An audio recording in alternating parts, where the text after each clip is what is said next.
et bienvenue au Web Prospecteur. Ces dernières années furent marquées par le digital, comme le scandale Facebook ou l'arrivée des nouvelles intelligences artificielles, mais fut aussi témoin l'arrivée de nombreuses nouveautés technologiques, notamment l'année 2017 qui est une année majeure pour les chatbots. Ces nouveaux petits assistants virtuels envahissent le web et sont destinés à assister ou remplacer les humains dans différentes tâches. Mais qu'est-ce qu'un chatbot? Un chatbot est un logiciel pouvant communiquer avec un individu ou un consommateur par le biais d'un service de communication automatisé, effectué en grande partie en langage naturel. Ils sont beaucoup utilisés dans le domaine du service client ou l'assistance en ligne. On les appelle des helpdesk. Help pour aide, desk pour bureau. Ils peuvent se montrer très utiles pour certains services. Ils peuvent nous assister dans notre travail et certains sont même dotés de l'intelligence artificielle, l'IA.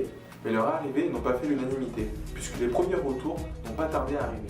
Les consommateurs, recherchant de l'aide sur Internet, déplorent le manque d'intelligence et les réponses approximatives des helpdesk. Souvent, les consommateurs surestiment le chatbot en imaginant des conversations rythmées et intuitives, et sont souvent déçus quand ils remarquent la rigidité et la linéarité de l'échange. Évidemment, tout le monde aime avoir une conversation stimulante avec une intelligence artificielle, un peu comme Tony Stark et Jarvis, pour ceux qui ont vu les films Marvel. Mais c'est impossible pour l'instant, que certains logiciels s'en rapprochent, comme Siri pour Apple ou Cortana pour Android. Mais ce ne sont encore que des applications informatiques à commande vocale qui ne font que répondre simplement aux requêtes de l'utilisateur. Et on ne peut pas encore appeler ça un échange à proprement parler. Les chatbots ne réfléchissent pas, ils se contentent de suivre un scénario qui a été intégré par leur créateur. Il est donc normal que si vous lui posez des questions hors de son service dédié, le logiciel ne pourra pas vous répondre ou vous donner une réponse inattendue, ce qui peut être frustrant. Un chatbot peut être très performant si on le sollicite dans le périmètre et la tâche qu'on lui a assignée. Les helpdesk sont ceux qui enregistrent le meilleur résultat. Ils sont généralement utilisés pour le support interne ou le support client. Ils sont paramétrés de façon à être le plus efficace possible, si on ne lui pose pas des questions farfelues. Mais une question se pose, si les chatbots sont capables d'assister l'utilisateur, vont-ils remplacer les conseillers humains? C'est très possible. Nous sommes face à des logiciels capables d'être multipliés et d'évoluer, disponibles 7 jours sur 7, 24 heures sur 24.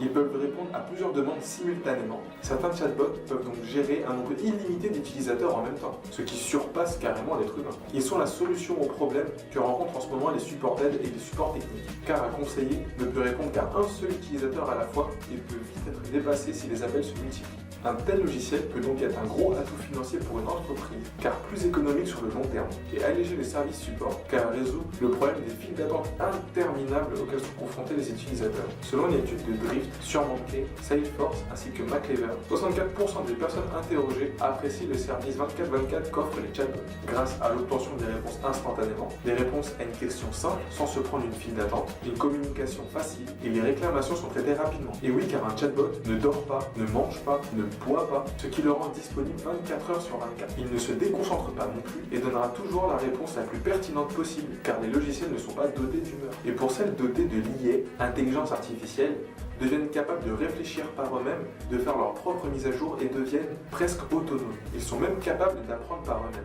C'est vrai que vu comme ça, ces petits logiciels intelligents ont l'air d'être l'alternative parfaite aux problèmes que nous rencontrons avec les services de support gérés majoritairement par des humains. Mais est-ce vraiment une bonne chose? On perdrait la plus-value d'une relation humaine entre un client et un conseiller et d'une expérience plus poussée. Les chatbots ne sont peut-être pas destinés à remplacer les humains, mais pourraient très bien le seconder dans des tâches répétitives, ce qui permettrait aux conseillers humains de se recentrer sur des tâches plus complexes. Pour conclure, l'arrivée d'une telle technologie ne va pas faire disparaître l'emploi, mais le revaloriser. Elle permettra l'amélioration et l'évolution de certains postes, comme dans les services de support par exemple. L'humain ne sera plus seul dans sa tâche, mais assisté par cette nouvelle technologie. La preuve ici que l'humain et l'IA sont complémentaires, et donc faites pour travailler ensemble.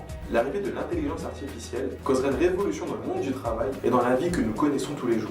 Le chatbot continuera d'évoluer et deviendra peut-être avec le temps un parfait petit assistant. Merci d'avoir suivi cette vidéo et retrouvez toutes nos informations ou nos articles sur le site www.webprospection.com. N'oubliez pas de vous abonner, d'aimer ou de partager cette vidéo. Merci et à bientôt les web prospecteurs.